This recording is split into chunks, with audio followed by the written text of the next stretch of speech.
সেইভাবে করে আমরা এটাকে কাটতে পারবো। এরপর হচ্ছে এখানে রোটেট টুল অপশন রয়েছে।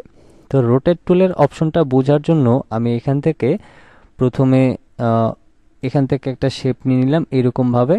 তারপরে এটাকে আমি ফিল কালার করে দিয়ে আমি ধরেন এখান থেকে এটাকে এই কালারটা দিলাম। এখন এটাকে সিলেক্ট করে আমি যদি এখান থেকে রোটেট করতে চাই, রোটেটের বিষয়টা তো আমরা বুঝি, একটা অংশকে স্থির রেখে যে কোনো একটা অ্যাঙ্গেলে আমরা ঘোরাতে পারবো। তো আমি যদি এখান থেকে এই রোটেট টুলে ক্লিক করি, তাহলে দেখেন এই বৃত্তটার মাঝখানে ছোট্ট একটা বিন্দু রয়েছে, যেটা আপনারা খালি চোখে বুঝতে সমস্যা হবে।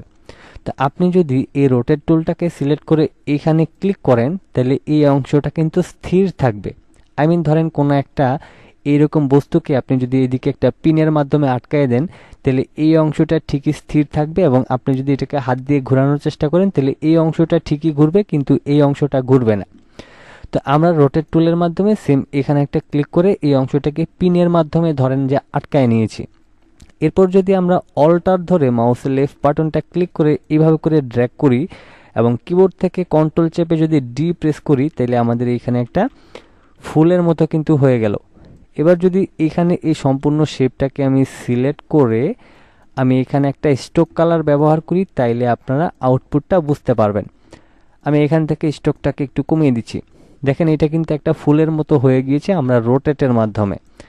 তারপরে রোটেটের আরও বেশ কিছু বিষয় রয়েছে, যেমন আমি ধরেন এখান থেকে এরকম একটা শেপ নিলাম, এখন এটাকে আমি রোটেট করতে চাই। সেক্ষেত্রে আমি ধরেন এখান থেকে এইভাবে করে আমার যতটুকু ইচ্ছা অ্যাঙ্গেল ততটুকু আমি রোটেট করতে পারবো। তো রোটেটের আরও বেশ কিছু বিষয় রয়েছে, আমি সেই বিষয়গুলি একটু পরে দেখিয়ে দিচ্ছি। এখন এখান থেকে রিফ্লেক্ট টুল, রিফ্লেক্ট টুল বলতে হচ্ছে ধরেন আমি এখানে একটা শেপ নিলাম, আমি এরকম একটা শেপ নিলাম, তারপর ডিরেক্ট সিলেকশন টুলের মাধ্যমে ধরেন এটাকে আমি এদিকটাতে চাপাই দিলাম, ঠিক আছে।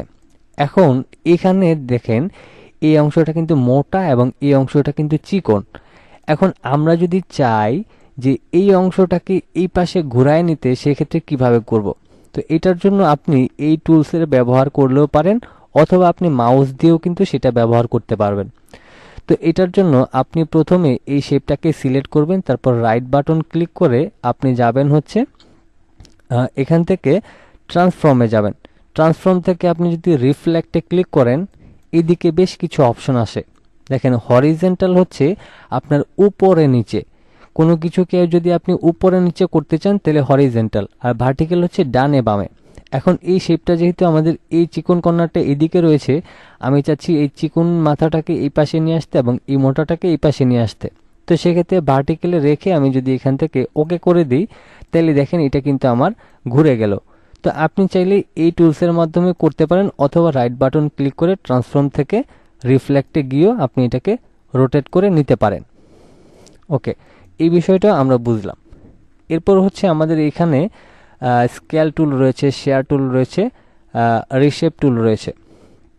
তো আমরা হচ্ছে স্কেল টুলের কাজটা একটু শিখি। প্রথমে হচ্ছে আমি ধরেন এখানে একটা শেপ নিলাম, তারপর এখান থেকে হচ্ছে স্কেল টুলের কাজটা শিখি। তো আমরা যদি নর্মালি এখানে একটা ক্লিক করি, দেখেন এটাকে কিন্তু আমরা বিভিন্ন পাশে ঘুরায় নিতে পারি। এটা হচ্ছে স্কেল টুলের কাজ। তারপর হচ্ছে এখান থেকে শেয়ার টুল, শেয়ার টুলের মাধ্যমে আপনি যদি চান কোনো একটা অংশকে আপনি শেয়ার করতে, যেমন ধরেন এই শেপটাকে একটু উপর থেকে নিচে বাঁকা করতে, সেই ক্ষেত্রে এটার মাধ্যমে করতে পারবেন। তারপর আমি ধরেন মাউসের লেফট বাটনটা এখানটায় ক্লিক করে এখন যদি আমি এটাকে এইভাবে করে ঘুরাই নিই, তাহলে দেখেন কতটা পরিবর্তন আসে।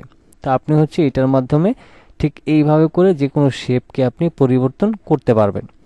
তারপরে এখানে হচ্ছে আপনার রিশেপ টুল, রিশেপ টুলের মাধ্যমে আপনি নর্মালি যদি এটাকে কোনো দিকে আপনি রিশেপ করতে চান, সেক্ষেত্রে আপনি এই টুলসের মাধ্যমে কিন্তু করতে পারবেন।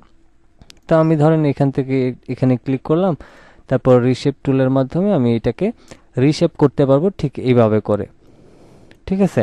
এটা যেমনটা এই যে এখান থেকে অ্যাঙ্কর পয়েন্ট টুলের মাধ্যমে করা হয়, সেরকমটা আপনি করতে পারবেন।